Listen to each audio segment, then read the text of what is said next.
What's good, y'all? Big Rose back with another episode of On the One. Today is strictly for the Commanders fans. Wanted to talk about how we're on this new trajectory right now. Dan Quinn is in the building, setting this new culture, new ownership, new staff, new everything.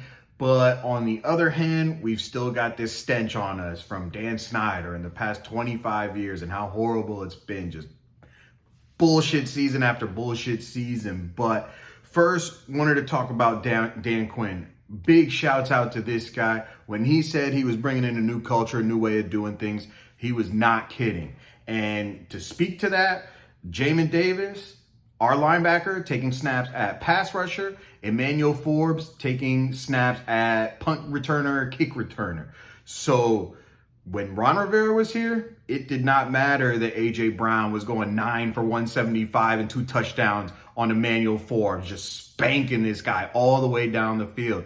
It didn't matter that Jayden Daniels was chasing tight ends and didn't know what position he was going to be in and was just watching receivers run by his dumbass. Under Ron Rivera, Jayden Daniels and Emmanuel Forbes were going to be in that same position next week. It did not matter. Now, what Dan Quinn is doing is he's going to put these guys in new positions, because I think the reason he's got them trying out at these new spots is because they're just not cutting it where they are right now. So he's going to give them an opportunity to take some snaps and be able to make the team, because honestly, if you think about it, if Emmanuel Forbes gets cut, he's going to sign a tiny deal. If Jayden Daniels gets cut, he's not going to sign a big deal. These guys have been exposed on our team. These guys have not lived up to their first-round draft status, both first-round picks. So he's giving them both a new opportunity. We're going to see who else gets shifted around. Maybe we see them in a new spot, but I think they're seeing what we've all been seeing. These guys are just not cut for the NFL,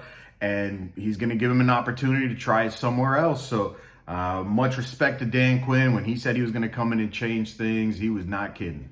Next up is some not so great news. So I wanted to talk about just kind of how down in the dumps this fan base is. I mean, including myself, I'm definitely not as big of a fan as I was in 10 years ago, 15 years ago. You know, I really started watching the team back in 2005 when I was like really watching every single snap that these guys were taking. And it just doesn't feel the same. Now, when you think about it, we just got a number 2 pick, Heisman Trophy winning quarterback, setting records all through college football, and you just wouldn't know it. Honestly, you wouldn't know it. There is no hype around this guy. And to kind of prove my point, when you go to NFL.com and you go to top selling jerseys, right now, the number 1 selling jersey, Williams from the Chicago Bears. Caleb Williams, the number 1 selling jersey right now on NFL.com. First round pick, going to the Chicago Bears, another franchise that has just been honestly maligned just as much as we have.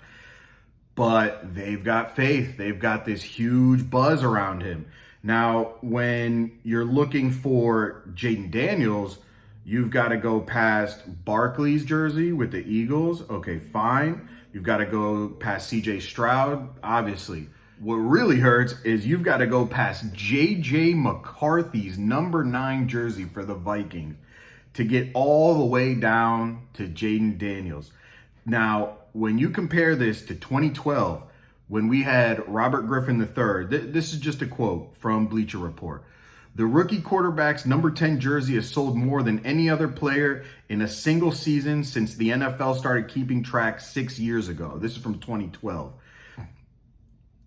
It's just not the same. It's not the same fan base anymore. People have really left. I think everybody got tired of saying it, that they were going to switch teams or just stop watching football or stop watching the Commanders.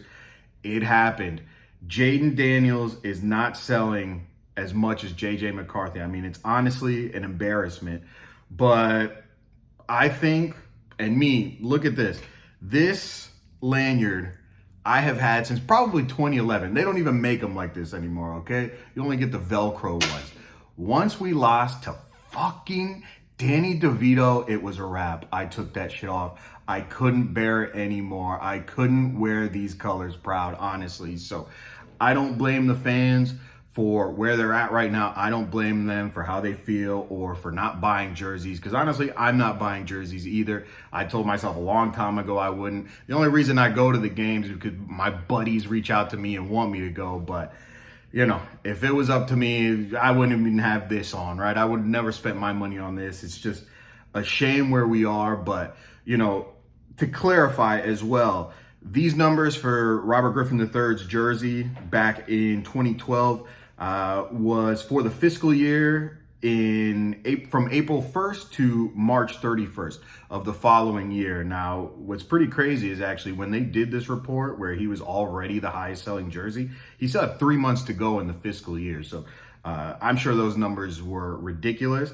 So they also spanned throughout the season. So we'll see how Jayden Daniels does, but I mean, it's obvious.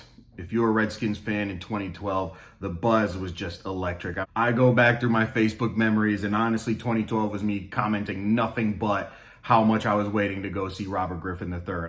I went to training camp that year. I went to the Fan Fest that year where he was at. I was glued to the TV. I mean, honestly, it was just a different feeling. But we've got another Heisman Trophy winner, another #2 pick. And, you know, we might as well have drafted an offensive guard at #2 because you can't even tell. So, Washington fans, if you're still out there, holla at me, let me know. I'm still repping my colors as much as I can. Like I said, maybe I'll throw this lanyard back on. I highly doubt it, but, you know, once football season comes around, I know I'll get excited. But right now, it's hard to shake this Dan Snyder stench. It's hard to get this off of us. I mean, we have been horrible for almost 30 years. So like I said, I can't blame anybody. It's been horrible season after horrible season. You know, last time I went through, you know, McNabb can't be as bad as Jason Campbell. John Beck can't be as bad as Rex Grossman. We have been beaten bloody by this franchise, but it really does feel like a new beginning. I'm pretty excited. I can't wait to get out to training camp and see these guys, see Jayden Daniels, see what that defense looks like. Dan Snyder is gone.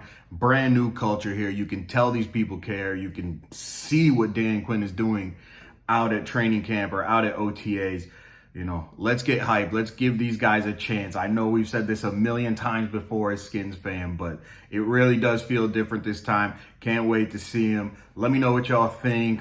Whether it's about Dan Quinn, whether it's about, you know, you guys buying jerseys, how you feel, how you're flying your colors. But I'll be back probably on Monday unless something really big cracks over the weekend. But holler back at me. I'll be back with y'all later. Peace.